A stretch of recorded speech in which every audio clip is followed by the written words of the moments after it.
The New York Rangers have made multiple moves, and some of these moves could have major implications moving forward into their game tomorrow night against the Edmonton Oilers and the rest of the road trip. We're also going to break down a controversial play that cost the New York Rangers a game, and fans are pretty fired up about it. We're going to break all that down in this episode of Rangers Digest.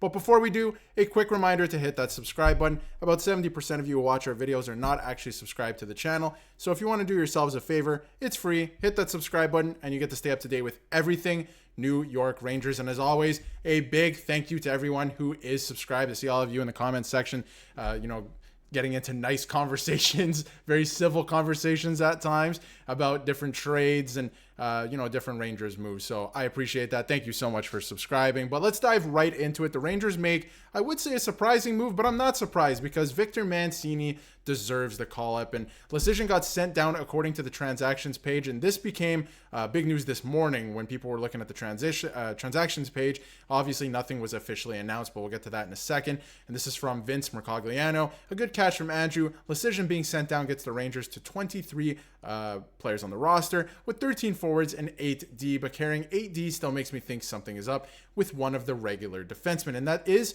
kind of concerning, questionable, whatever you want to call it. But as we move along here, the Rangers PR officially tweeted out that Victor Mancini has been recalled from the Hartford Wolfpack and Jake Decision has been assigned to the Hartford Wolfpack. Now, Victor Mancini coming back in does, again, raise some questions about, nobody has any idea why the Rangers want 8D up. And, a lot of people are interested to what's going to happen tomorrow night in Edmonton. Like, who is going to play? Who is injured? What's happening with one of the top guys? Is this just precautionary so one of these guys can, travel along with the team? I, along with many others, hope this doesn't mean Jones is coming out of the lineup. And that's the other thing. Hopefully, I would love to see Mancini come into the lineup, but I don't think it should be an expense of Zach Jones because Zach Jones has been playing very well lately. He scored the other night, just a couple games ago, and I think he's been putting together some really good games. And this is from Colin Stevenson as well. Per the AHL transactions page, the New York Rangers have called up Victor Mancini and are returning Jake Decision to Hartford. This suggests that Hedl is ready to play, which we did hear a report about that he did travel with the team. He wasn't going to play last night in Calgary, but he could play in the rest of the games. He does not have a concussion. I guess he's been cleared at this point. He's not dealing with anything, so I'm not sure why he was kept out. Maybe just precautionary at this point, but it does suggest that he is ready to play. And it also suggests that a regular defenseman may be, dealing with some injuries. Pretty sure Mancini isn't flying all the way to Edmonton to sit in the press box. I think that's the biggest thing to, get out of all of this.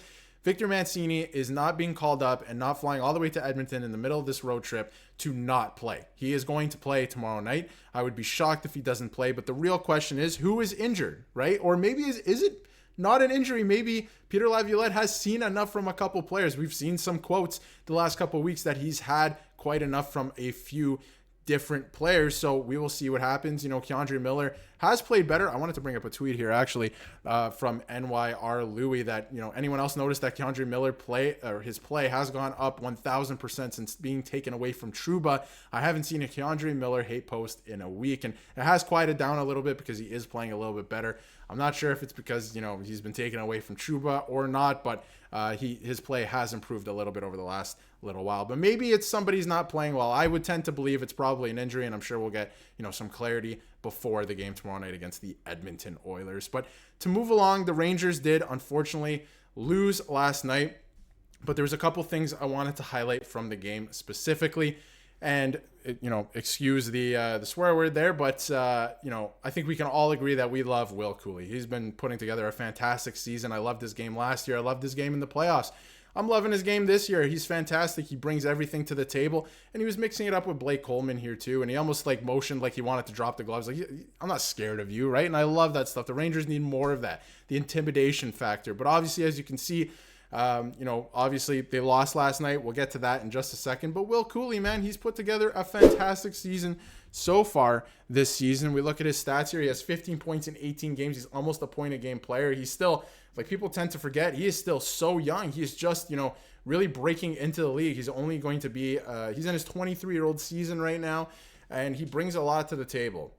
And you know what, too? He's playing fantastic 5-on-5, and he's making use of his time. He's only playing an average of just under 14 minutes.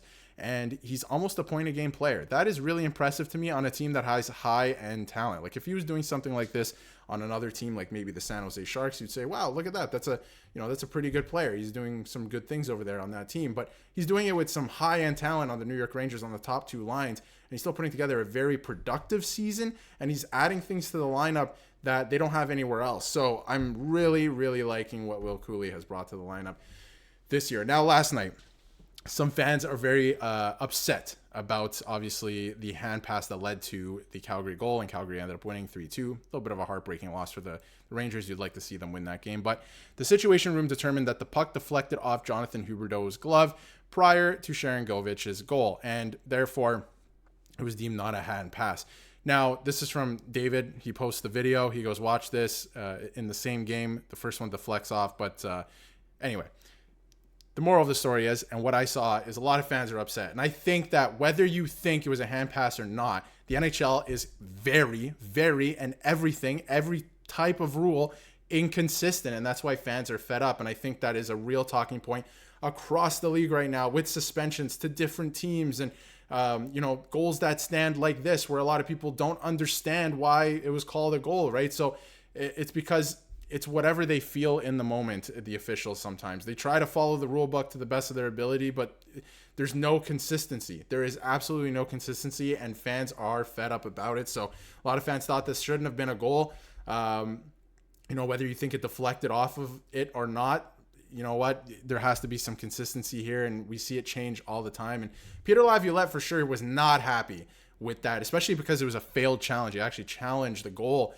And he went on to say he opened up his hand to play the puck. He goes to grab it and bats it off of his hand, and it goes right to his player. It got called dead 2 more times in the game, the exact same plays. It gets called dead every time. Anytime that ever happens on the ice, it gets called dead. I don't understand. I still don't understand. I think that's the frustration fans are feeling too. I think he completely voiced exactly what the fans are feeling right now. Not just Rangers fans, but league-wide. There's no consistency. Why was this not called dead? This literally cost the Rangers the game. Now, did they deserve to win the game? No, it wasn't their best game. They didn't play their best game.